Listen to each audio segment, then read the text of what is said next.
السلام علیکم ریڈرز، کیسے ہیں سب؟ امید کرتی ہوں سب بالکل ٹھیک ہوں گے۔ تو آج ہم سریتا کی قسط نمبر 5 پڑھیں گے۔ دوشنبے کی رات ہمیشہ عجیب سا سکوت لے کر اترتی تھی۔ دن بھر کی دوڑ دھوپ کے بعد جب اندھیرا شہر پر چھا جاتا تو ہر طرف خاموشی ایک چادر کی طرح پھیل جاتی۔ شیرازی ہاؤس کے وسیع ڈائننگ ہال میں بھی ڈنر ختم ہو چکا تھا۔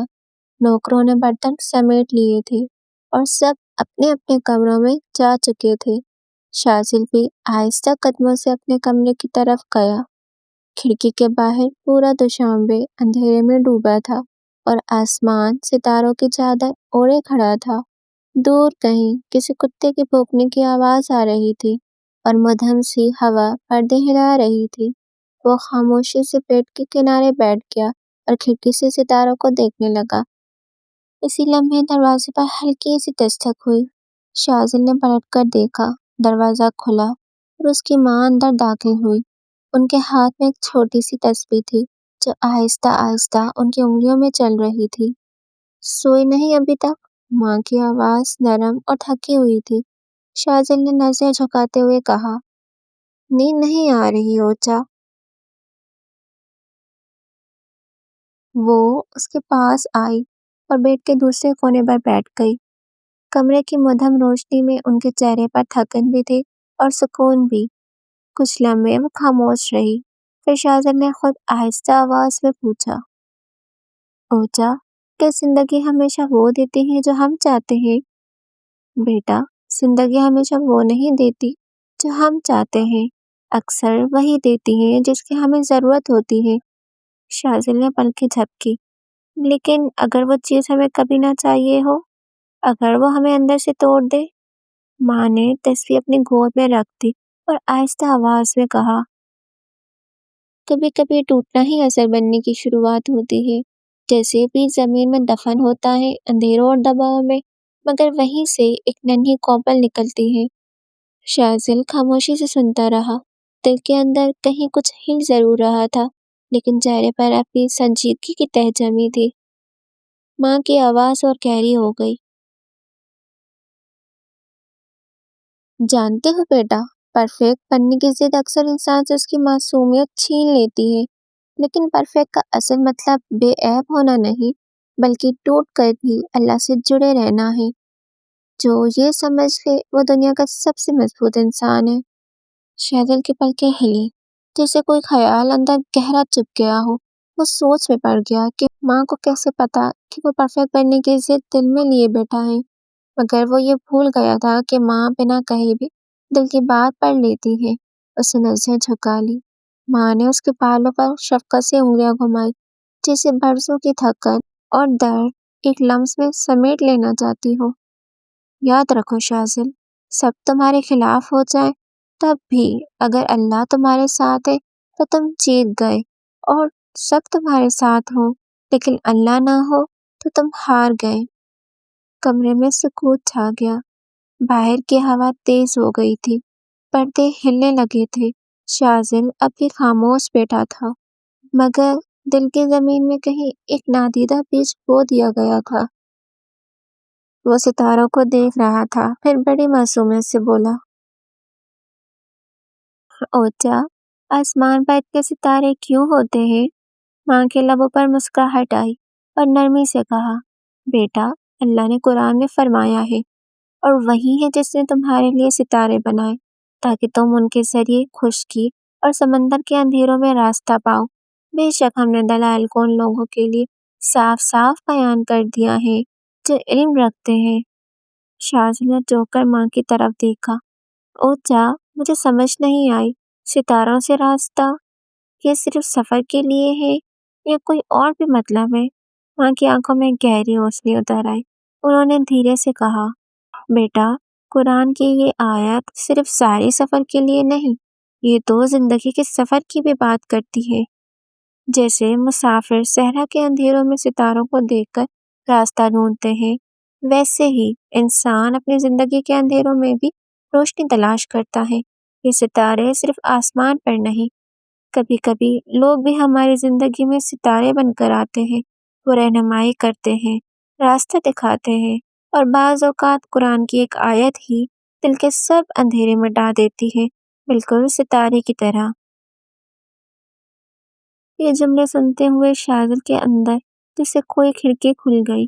اس نے پہلی بار سوچا شاید یہ ستارے صرف آسمان کے نہیں، اس کے راستے کے بھی نشان ہیں۔ کچھ دیر باتیں کرنے کے بعد شاہزل کی ماں کمرے سے باہر جانے لگی۔ شاہزل بس اپنی ماں کی پشت کو دیکھتا رہا، وہ عورت جو اپنے نرمے سے پورے گھر میں سکون بکھیر دیتی تھی۔ بہت کم لوگ جانتے تھے تبسم نورین دراصل کون تھی۔ تاجکستان کے ایک بڑے بزنس مین کی بیٹی، اس کی زندگی دولت کی چمک دمک میں گزری تھی، لیکن والد کے انتقال کے بعد جب بزنس سوال پذیر ہوا تو قسمت نے انہیں کریم شیرازی کے ساتھ جوڑ دیا۔ کریم، جو تعلیم حاصل کرنے پاکستان سے تاجکستان آئے تھے، وہ سنجیدہ، سخت مزاج اور کام میں ڈوبے رہنے والے انسان تھے۔ ان کے دن اور رات کا مرکز صرف ایک تھا، مستقبل، بزنس کو کیسے آگے بڑھانا ہے، یہی ان کی زندگی کا محور تھا۔ جذبات بانٹنا ان کی فطرت میں شامل نہیں تھا۔ اس کے برعکس تبسم نورین ایک بالکل مختلف روح تھی، نرم دل، عبادت گزار، اللہ پر بھروسہ کرنے والی۔ وہ اپنے شوہر پر مکمل طور پر انحصار کرتی تھی، ان سے محبت بھی کرتی تھی مگر ان سے ڈرتی زیادہ تھی۔ وہ خوف جو اکثر ان کے نرم لہجے اور محتاط رویے کے پیچھے چھپا رہتا، جیسے کسی نازک گلاب کی پنکھڑیوں کے نیچے چھپے ہوئے کانٹے، اور ان کے دل میں ایک انجانا سا خوف بھی رہا، خوف اپنے حسن کا، اور اس بات کا کہ کہیں یہ حسن ان کے لیے قید نہ بن جائے۔ اپنے حسن کو وہ ہمیشہ ایک قرض سمجھتی تھی، اس لیے وہ سادگی اور پردے کو اپنی ڈھال بنا کر جیتی تھی۔ سرد دھند کی پتلی پرت نے وادی کو اور بھی پراسرار بنا دیا تھا۔ پتھروں کی ٹکر ہر قدم کے ساتھ آہستہ سے گونج رہی تھی، اور ہوا میں مٹی اور گھاس کی مکس خوشبو سفر کو اور بھی سنجیدہ بنا رہی تھی۔ آرکائیوسٹ نے اپنی کوٹ کی آستینیں مضبوطی سے لپیٹی اور قدم بڑھایا۔ ان کی آنکھیں ہر حرکت، ہر سایہ اور ہر چھوٹے سے چھوٹے ہلچل کو نوٹ کر رہی تھی۔ وہ یورپ کے ایک چھوٹے مگر پرسکون شہر سے آیا تھا۔ وہاں اس نے لوگوں کے جذبات، عادتوں اور چھپی ہوئی عکاسیوں کا مطالعہ کیا تھا۔ یہاں یہ پہاڑ، یہ دھند اس کے لیے ایک انجان تجربہ تھا۔ اسے نہ پتا تھا کہ یہ جگہ کیوں مشہور ہے، نہ اس پہاڑ کا اصل نام اور اہمیت معلوم تھی۔ وہ صرف ایک نام سن چکا تھا، چلدکتاران۔ پہاڑ کی چوٹیوں کے درمیان ایک چھوٹا سا دفتر تھا۔ دیواریں پرانی فائلوں، دھندے تصویروں اور وقت کے اثر سے مٹی جمی ہوئی کتابوں سے بھری ہوئی تھی۔ دفتر میں داخل ہوتے ہی ایک بوڑھی عورت ناک پر اینک چڑھائے کتاب پڑھنے میں مصروف تھی۔ دروازے کی دستک سن کر اس نے وہیں بیٹھے اندر آنے کا کہا، اور سامنے پڑا مگ اٹھا کر ایک سپ لی۔ گرم گرم گرین ٹی کی پتلی سی بھاپ اس کے اینک کے شیشوں سے ٹکرا کر دھندلاہٹ پیدا کرتی، پھر آہستہ آہستہ غائب ہو جاتی۔ سامنے سے آتا ایک دراز قد آدمی جس کی عمر 40 سے 50 کے بیچ میں ہوگی، اپنے کوٹ میں ایک ہاتھ ڈالے دوسرے ہاتھ میں بریف کیس پکڑے آتا دکھائی دیا۔ اس نے کوٹ کی جیب سے ہاتھ نکال کر اپنی ہیڈ کو ایک بار ہٹ کیا اور ساتھ میں ہیلو بولا۔ یہ شاید اس کے سلام کرنے کا طریقہ تھا جو وہ اکثر کیا کرتا تھا۔ آنکھوں میں سنجیدگی اور لبوں پر ہلکی سی مسکراہٹ تھی۔ پوری عورت نے بھی سر کو جنبش دے کر اسے سلام کیا اور ساتھ ہی ساتھ دفتری رجسٹر اس کی طرف بڑھایا۔ اس نے کوئی خاص دلچسپی نہیں دکھائی۔ یہ سب دیکھ کر آرکائیوسٹ کو اندازہ ہو گیا تھا کہ وہ عورت اس معمول کی عادی تھی۔ لوگ آتے جاتے رہتے ہوں گے، سوال پوچھتے ہوں گے اور کہانیاں سن کر چلے جاتے ہوں گے۔ یہ سب اس کے لیے کوئی نئی بات نہیں تھی۔ آرکائیوسٹ نے دفتری رجسٹر پر دستخط کیے۔ وہ خاموشی سے اسے دیکھتی رہی، پھر بغیر کچھ کہے مگ کو لبوں تک لے آئی۔ گرم گرین ٹی کا ایک گھونٹ اس کے حلق سے اترا اور اس کی نظریں دوبارہ کتاب کے صفحے پر ٹھہر گئی۔ آرکائیوسٹ نے اندر کا ماحول غور سے دیکھا۔ دھندلی روشنی، پرانی فائلیں، دیواروں پر تصویریں، یہ سب دیکھ کر آرکائیوسٹ کو یقین ہو گیا تھا کہ تاریخی پہاڑ پر موجود یہ تاریخی دفتر اپنے اندر بہت سے راز دفن کر کے بیٹھا تھا۔ جس کو سمجھنے اور کھوجنے کے لیے وہ اتنا لمبا سفر دے کر کے آیا تھا۔ اپنے اندرونی تجسس کو قابو میں رکھتے ہوئے آہستہ سے اس بوڑھی عورت سے مخاطب ہوا۔ یہ پہاڑ، یہ چل دختران، اس کا مطلب کیا ہے اور یہ نام کیوں رکھا گیا؟ بوڑھی عورت نے مگ ٹیبل پہ رکھا، کتاب کو آدھا بند کیا اور اس کی طرف متوجہ ہو گئی۔ یہ نام، اس کے پیچھے ایک بہت پرانی کہانی چھپی ہوئی ہے۔ بوڑھی عورت نے ایک لمحے کے لیے خاموشی اختیار کی، مگ اٹھایا، ہلکی بھاپ اس کے چہرے کے سامنے لہرا کر تحلیل ہو گئی۔ ایک آہستہ سا گھونٹ لیا، پھر اپنی بات شروع کی۔ یہ کہانی ان 40 لڑکیوں کی ہے جو اپنے گھروں سے بھاگ کر نہیں آئی تھی۔ یہ بات یہاں کے لوگ بھی جانتے ہیں اور پرانی روایتیں بھی یہی کہتی ہیں۔ اس نے رک کر مگ لبوں سے لگایا، گرین ٹی کی بھاپ ایک لمحے کو اس کی آنکھوں کے سامنے ٹھہری، پھر غائب ہو گئی۔ یہ سب اس وقت ہوا جب اس علاقے سے گزرنے والے کچھ گروہ، جنہیں لوگ آج بھی صرف ظالم کہتے ہیں، ان بستیوں پر ٹوٹ پڑے تھے۔ بات کو جاری کرتے ہوئے اس نے کھڑکی سے باہر پہاڑ کی طرف اشارہ کیا۔ کہا جاتا ہے کہ ان لڑکیوں کے پاس دو ہی راستے تھے، یا خاموشی سے سب کچھ قبول کر لیتی یا اپنی عزت بچانے کے لیے جان کی بازی لگا دی۔ انہوں نے بھاگنے کا انتخاب کیا، نہ بغاوت کے لیے، نہ آزادی کے نعرے کے لیے، صرف اس لیے کہ وہ اپنی حرمت بچا سکے۔ یہ پہاڑ، عورت نے بات مکمل کی، لوگ اسے چل دختاروں اس لیے کہتے ہیں کہ روایت میں یہی آتا ہے کہ ایک گروہ تھا 40 لڑکیوں کا۔ یہ کوئی باقاعدہ تاریخی ریکارڈ نہیں، بلکہ ایک زبانی روایت ہے جو نسل در نسل چلی آ رہی ہے۔ کچھ لوگ اسے دعا کہتے ہیں، کچھ اسے معجزہ، اور کچھ صرف ایک علامت کہ بعض اوقات عورت کے پاس بچنے کے لیے صرف ایک ہی راستہ رہ جاتا ہے: بھاگ جانا۔ آرکائیوسٹ نے آہستہ سے اپنی ڈائری کھولی۔ قلم اس کے ہاتھ میں مضبوط تھا، تحریر سیدھی، صاف اور پیشہ روانہ، پروفیشنل۔ اس نے بغیر کسی جذباتی لفظ کے لکھا، یہ کہانی خطرے سے نکلنے کی ہے۔ یہاں فرار کمزوری نہیں، بقا، سروائیول تھا۔ آرکائیوسٹ کے ہاتھ میں پکڑا قلم ایک لمحے کو رک گیا۔ اس نے صفحہ بند کیا اور اس پہاڑ کو غور سے دیکھا، پھر کچھ سوچتے ہوئے پھر سے قلم اٹھایا، اپنی ڈائری کھولی اور پہلی لائن لکھی: انسان جب سے اس دنیا میں آیا ہے وہ خود کو سروائیو کرنے کے لیے ہر وہ چیز کرنے کے لیے تیار ہے جس سے وہ اس دنیا میں فٹ ہو سکے، چاہے جسمانی طور پر فٹ ہونے کی کوشش ہو، جذباتی طور پر ہو یا ذہنی طور پر۔ اس سب مرحلے میں اچھائی اور برائی کے بیچ بہت باریک لکیر رہ جاتی ہے جس میں فرق کرنا بہت ہی مشکل ہو جاتا ہے۔ رہی بات ان 40 لڑکیوں کی، تو ان کے دماغ میں صرف بھاگنے کا ہی خیال آیا، کسی ایک دماغ میں بھی لڑنے کا خیال نہیں آیا۔ Dates strange. آرکائیوسٹ نے کچھ سوچتے ہوئے جملہ مکمل کر کے قلم اسی ڈائری میں رکھ کے ڈائری بند کر دی۔ بوڑھی عورت نے آگے بڑھتے ہوئے اپنی آواز میں نرمی اور سنجیدگی کے ساتھ کہا، یہ داستان صدیوں سے گھومتی چلی آ رہی ہے اور اس کے پیچھے کے رازوں کے بارے میں جاننا ایک بہت بڑا رہسیہ بن چکا ہے جسے جتنا سلجھاتے ہیں وہ اتنا ہی الجھتا چلا جاتا ہے، اور یہ داستان ہر زمانے کے لوگوں میں اپنا اثر ڈالتی آ رہی ہے۔ بوڑھی عورت کے الفاظ ابھی ہوا میں موکل ہی ہوئے تھے کہ آرکائیوسٹ چونک سا گیا۔ اس نے قلم روک لیا۔ اثر، اس نے آہستہ سے دہرایا۔ کس طرح کا اثر؟ لوگوں پر، ان کے رویوں پر؟ بوڑھی عورت نے گہری سانس لی۔ وہ لمحے بھر کو خاموش رہی، جسے سوچ رہی ہوں کہ کہاں سے آغاز کرے۔ یہ پہاڑ لوگوں کو ڈراتا نہیں۔ وہ رکی اور خاموشی سے ایک اور گھونٹ لیا۔ گرم سبز چائے اس کے حلق سے نیچے اتری، مگر اس کی آواز پہلے سے زیادہ سنجیدہ ہو گئی۔ وہ دھیرے سے بولی، یہ انہیں خاموش کر دیتا ہے۔ اس نے اینک اتار کر میز پر رکھ دی۔ یہاں کی عورتیں اپنی بیٹیوں کو چپ رہنا سکھاتی ہیں۔ آرکائیوسٹ کی آنکھیں اس پر جم گئی۔ لوگوں نے اس داستان سے یہ نہیں سیکھا کہ لڑکیوں نے کیا کھویا، انہوں نے یہ سیکھا کہ خاموشی کیسے اختیار کی جاتی ہے۔ یہ پہاڑ لوگوں کو یہ یاد دلاتا رہتا ہے کہ بعض زخم چیخ کر نہیں، صرف سہ کر جینے پر مجبور کر دیتے ہیں۔ وہ لمحے بھر رکی اور مگ کو میز پر رکھ دیا، پھر دھیمی آواز میں بولی، یہ کہانی یہاں کے لوگوں کو محتاط نہیں بناتی، یہ انہیں محتاط خاموش بنا دیتی ہے۔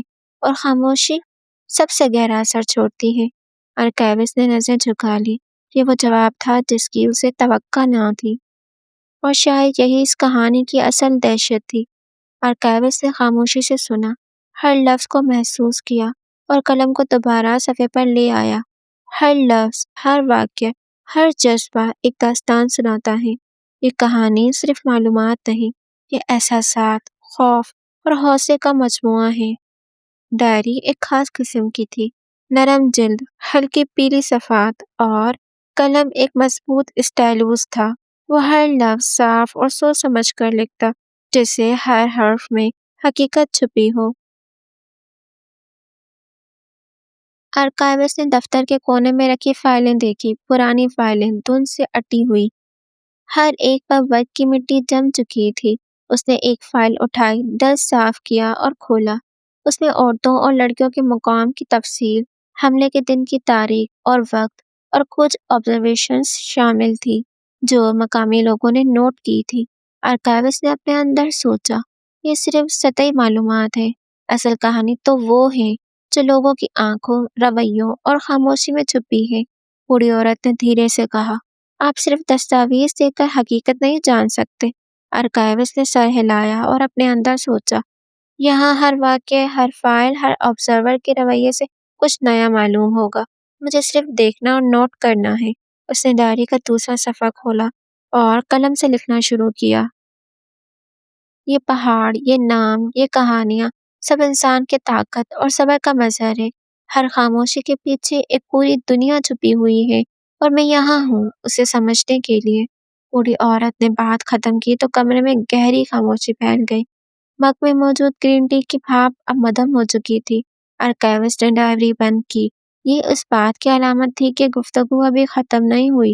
آپ نے کہا، وہ آہستہ بولا، کہ اس کہانی نے لوگوں کو خاموش بنا دیا، لیکن خاموشی ہمیشہ خوف کی علامت تو نہیں ہوتی، کبھی یہ شعور بھی ہو سکتی ہے۔ بوڑھی عورت نے چونک کر اس کی طرف دیکھا۔ اس کی آنکھوں میں پہلی بار حیرت ابھری۔ آپ اسے شعور کہتے ہیں؟ وہ ذرا تلخی سے مسکرائی۔ میں نے یہاں عورتوں کو اپنی بیٹیوں کے خواب دفن کرتے دیکھا ہے۔ اگر یہ شعور ہے تو بہت مہنگا شعور ہے صاحب۔ ارکیوس نے فوراً کچھ نہیں کہا۔ اس نے قلم اٹھایا، ایک جملہ لکھا، پھر نظریں اٹھائی۔ میرا کام فیصلہ کرنا نہیں، وہ ٹھہرے ہوئے لہجے میں بولا، بلکہ یہ سمجھنا ہے کہ انسان خطرے کے بعد خود کو کس سانچے میں ڈالتا ہے۔ کچھ لوگ لڑ کر بدلتے ہیں اور کچھ خود کو محدود کر کے۔ بوڑھی عورت نے کرسی کی پشت سے ٹیک لگائی۔ محدود، اس نے دھیرے سے دہرایا۔ آپ اسے محدود کہتے ہیں، ہم اسے محفوظ کہتے ہیں۔ یہاں عورتیں اونچا نہیں ہنستی کیونکہ ہنسی سوال بن جاتی ہے۔ یہاں لڑکیاں نظریں نیچی رکھتی ہیں کیونکہ نظریں بغاوت سمجھی جاتی ہیں۔ ارکیوس کے ہاتھ کی گرفت قلم پر مضبوط ہو گئی۔ تو کیا آپ کہہ رہی ہیں کہ اس پہاڑ نے لوگوں کو ڈرپوک بنا دیا؟ بوڑھی عورت نے سر نفی میں ہلایا۔ نہیں، اس کی آواز دھیمی مگر واضح تھی۔ اس پہاڑ نے لوگوں کو محتاط بنا دیا ہے، اور احتیاط جب نسلوں میں اتر جائے تو اسے ڈر سمجھ لیا جاتا ہے۔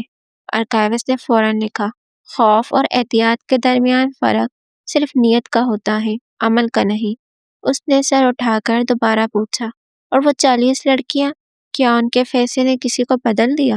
بوڑھی عورت کی آنکھیں ایک لمحے کے لیے بھیگ گئی، مگر آنسو نہیں گرے۔ انہوں نے لوگوں کو بدلنے کے لیے کچھ نہیں کیا تھا، وہ آہستہ بولی، انہوں نے صرف خود کو بچایا۔ لیکن مسئلہ یہ ہے صاحب، یہ دنیا عورت کے بچ جانے کو بھی ایک مثال بنا دیتی ہے۔ ارکیوس خاموش ہو گیا۔ یہ وہ جواب تھا جو کسی کتاب میں نہیں ملتا۔ اس نے آخری جملہ لکھا، لوگ کہانیوں سے سچ نہیں سیکھتے، وہ ان سے جینے کا طریقہ سیکھتے ہیں۔ بوڑھی عورت نے اسے دیکھ کر ہلکی سی مسکراہٹ دی، وہ مسکراہٹ جو اس بات کا ثبوت تھی کہ آج پہلی بار کوئی اس کہانی کو سننے نہیں، سمجھنے آیا تھا۔ ارکیوس نے ڈائری بند کی، مگر اس کا ذہن اب کھل چکا تھا۔ اسے اندازہ ہو گیا تھا کہ سوال فائلوں میں نہیں، لوگوں کی خاموش عادتوں میں چھپا ہے۔ اب وہ کہانیاں نہیں پوچھے گا، وہ نظریں دیکھے گا، جملوں کے بیچ کے وقفے نوٹ کرے گا، اور یہ سمجھے گا کہ لوگ کیا کہتے نہیں مگر جیتے ضرور ہیں۔ اسے پتا تھا چل دختروں کو سمجھنے کے لیے پہاڑ نہیں، انسانوں کا رویہ پڑھنا ہوگا۔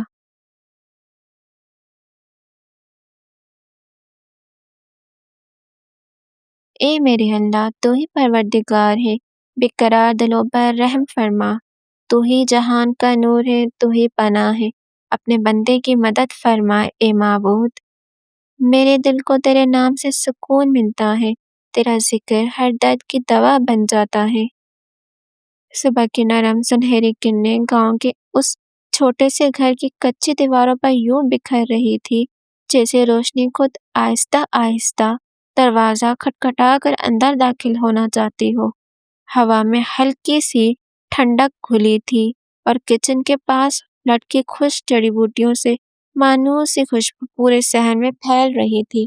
بی بی زرنوز صحن کے کونے میں بچھی پرانی چارپائی پر بیٹھی تھی، گود میں ننھی گل مہر کو تھامے اس کے نرم ہاتھ اپنی انگلیوں میں لیے آہستہ آہستہ جھلا رہی تھی۔ لبوں پر دھیمی سی ہم جاری تھی اور آواز میں دعا تھی۔ الہی من توئی پروردگار۔ گل مہر نے ان کی آواز کے ردم پر اپنے ننھے ہاتھ فضا میں ہلائے جیسے وہ ان الفاظ کو تھام لینا چاہتی ہو۔ بی بی زرنوز کے چہرے پر ہلکی سی مسکراہٹ ابھری، انہوں نے جھک کر اس کے ماتھے کو چوما اور بہت احتیاط سے اسے پالنے میں لٹا دیا۔ گل مہر نے ٹانگیں ہوا میں اچھالی، محبت کے لمس کو محسوس کر کے وہ بے اختیار مسکرا اٹھی۔ بی بی زرنوز آہستہ آہستہ کچن کی طرف بڑھی، کیبن کا دروازہ کھولا تو خالی ڈبوں کی قطار نے ان کا استقبال کیا۔ ان کی نظر سیدھی سیریلیک کے ڈبے پر جا رکی، انہوں نے جلدی سے ڈبہ اٹھایا، ڈھکن کھولا، خالی۔ ایک لمحے کو ان کے اندر غصے کی چنگھاری بھڑکی، مگر فوراً لبوں سے دھیمی آواز نکلی، یا اللہ۔ انہوں نے ڈبے کے پیچھے رکھا دودھ کا ٹن اٹھایا، وہ بھی ہلکا تھا، تقریباً خالی۔ غصے کی ایک دبتی ہوئی لہر دل سے اٹھ کر چہرے تک آئی، مگر انہوں نے آنکھیں بند کر کے لمبی سانس لی، خود کو قابو کیا، قدم بے اختیار تیز ہو گئے۔ اپنے کمرے میں جا کر انہوں نے الماری سے چابی نکالی اور تجوری کھولی۔ لفافہ وہیں ہونا چاہیے تھا جہاں وہ ہر مہینے گل مہر کے لیے آنے والی رقم رکھتی تھی۔ لفافہ ملا، مگر خالی۔ اس لمحے ان کے ضبط کا بند ٹوٹ گیا، قدموں میں تیزی آ گئی۔ وہ سیدھا دل افروز کے کمرے کی طرف بڑھی۔ دروازہ آدھا کھلا تھا، اندر دل افروز بستر پہ پھیلی آرام سے سو رہی تھی، جیسے دنیا کی کوئی فکر اس کے حصے میں آتے ہی نہ ہو۔ بی بی زرنوز کے اندر جمع سارا غصہ لفظوں میں ڈھل گیا۔ دل افروز، تمہیں خدا کا خوف ہے بھی کہ نہیں؟ ان کی آواز بلند ہو گئی۔ ایک بچی بھوک سے تڑپ رہی ہوتی ہے اور تم سے اتنا بھی نہیں ہوتا کہ اسے وقت پر کھلا دو۔ اگر تم سے یہ بھی نہیں ہوتا تو کم از کم وہ پیسے ہی اس پر لگاتی تھی جو ہر مہینے اس کے لیے آتے ہیں۔ انہوں نے خالی لفافہ اس کے سامنے لہرا دیا۔ لیکن نہیں، اب تو تم چوری بھی کرنے لگی ہو۔ کس سے پوچھ کر میری تجوری میں ہاتھ ڈالا تم نے؟ کمرے میں چند لمحوں کے لیے گہری خاموشی چھا گئی۔ بی بی زرنوز کا چہرہ سرخ ہو چکا تھا، سانسیں تیز تھی، مگر بستر پر لیٹی دل افروز کے سر سے جوں تک نہ رنگی، جیسے یہ سب اس کے لیے معمول کی بات ہو۔ وہ آہستہ سے کروٹ لے کر اٹھی، آنکھیں آدھی بند، چہرے پر ناگواری۔ کیا ہے اونا؟ اس نے سستی سے کہا، منہ پر ہاتھ رکھ کر جمائے روکتے ہوئے۔ کیا قیامت آ گئی ہے جو صبح صبح سونے بھی نہیں دیتی؟ بی بی زرنوز ایک لمحے کو اسے دیکھتی رہ گئی، ان کی آنکھوں میں غصے کے ساتھ ساتھ ایک گہری مایوسی بھی اتر آئی۔ وہ کیسے اتنی بحث ہو سکتی تھی؟ تم سے تو بات ہی کرنا بیکار ہے۔ وہ آہستہ سے بڑبڑائی اور پلٹ گئی۔ اپنے کمرے میں جا کر انہوں نے اپنے جمع پونجی میں سے کچھ پیسے نکالے، لمبی چادر اوڑھی اور صحن کی طرف آئی، گل مہر کو نرمی سے اٹھایا، اس کے گال پر پیار کیا، پھر واپس دل افروز کے کمرے میں آ کر اسے بستر پر اس کے برابر لٹا دیا۔ گل مہر کا خیال رکھنا، اور اس بار تمہاری لاپرواہی نہ دیکھوں میں بازار جا رہی ہوں اس کے لیے سیریلیک اور خشک دودھ لینے، کچھ دیر میں واپس آ جاؤں گی۔ دل افروز نے آنکھیں بند کیے ہی ہوں کہا، جیسے یہ بات بھی اس کے لیے کوئی اہمیت نہ رکھتی ہو۔ بی بی زرنوز باہر آئی اور بلند آواز میں پکارا، فہروز اٹھ جا، آج نہیں جانا مکتب؟ اوپر سے کوئی جواب نہ آیا۔ وہ کھانستی ہوئی سیڑھیاں چڑھنے لگی، ہر سیڑھی جیسے عمر کا بوجھ یاد دلا رہی تھی۔ کمرے میں پہنچی تو بہروز فرش پر بیٹھا اپنے ٹوٹے کھلونوں کو جوڑنے میں مصروف تھا۔ تجھے آواز نہیں آ رہی؟ کب سے بلا رہی ہوں، کانوں میں روئی ٹھوس کے بیٹھا ہے کیا؟ سانس پھولی ہوئی تھی ان کی۔ بہروز سے بغیر سر اٹھائے کہا، بڑھیا دکھائی نہیں دے رہا، میں کام کر رہا ہوں۔ بی بی زرنوز ایک لمحے کو خاموش رہ گئے۔ یہ لہجہ، یہ بے ادبی بالکل اپنی ماں پر گیا تھا۔ یہ کام بعد میں کر لینا، ابھی میرے ساتھ دکان تک چل۔ انہوں نے بحث مناسب نہ سمجھی۔ وہ جانتی تھی جس طرح دلافروز کو سمجھانا بیکار ہے، ویسے ہی اسے بھی۔ بہنوز نے آخرکار سر اٹھایا، ٹھیک ہے، لیکن پھر مجھے کلو اور نئی چیزیں چاہیے۔ بھلا یہ ممکن تھا دلافروز کا بیٹا کام کرے، وہ بھی مفت میں؟ ہاں ٹھیک ہے، بس جلدی چل۔ وہ نیچے آئی، اپنے کمرے سے تھیلا اٹھایا اور بہروز کے ہاتھ میں پکڑا دیا۔ بہروز نے فوراً تھیلا کھول کر جھانکا، شاید اس کے کام کی چیز نکل آئے، مگر اس میں صرف جڑی بوٹیوں کی بوتلیں تھیں جو بی بی زرنوز راستے میں ایک دو گھروں میں دے آئیں گی۔ وہ منہ بنا کر دروازے تک آیا، پھر اچانک ایک عجیب سا پوز بنا کر کھڑا ہو گیا، ایک پاؤں آگے ایک پیچھے، دونوں ہاتھ مٹھیوں کی شکل میں۔ دادی ماں ریس لگاتے ہیں، میں 3 تک گنوں گا، جو پہلے دکان پہنچا وہ جیت جائے گا۔ بی بی زرنوز نے ناسمجھی میں اسے دیکھا۔ 1 2 3 گو! وہ تیزی سے بھاگ نکلا۔ او بہروز نالائق، کہاں جا رہا ہے مجھے چھوڑ کر؟ میری عمر ہے بھاگنے کی؟ یا اللہ! انہوں نے بیزاری سے سر پر ہاتھ رکھا، پھر بھی ہلکے ہلکے قدموں سے اس کے پیچھے چل پڑی۔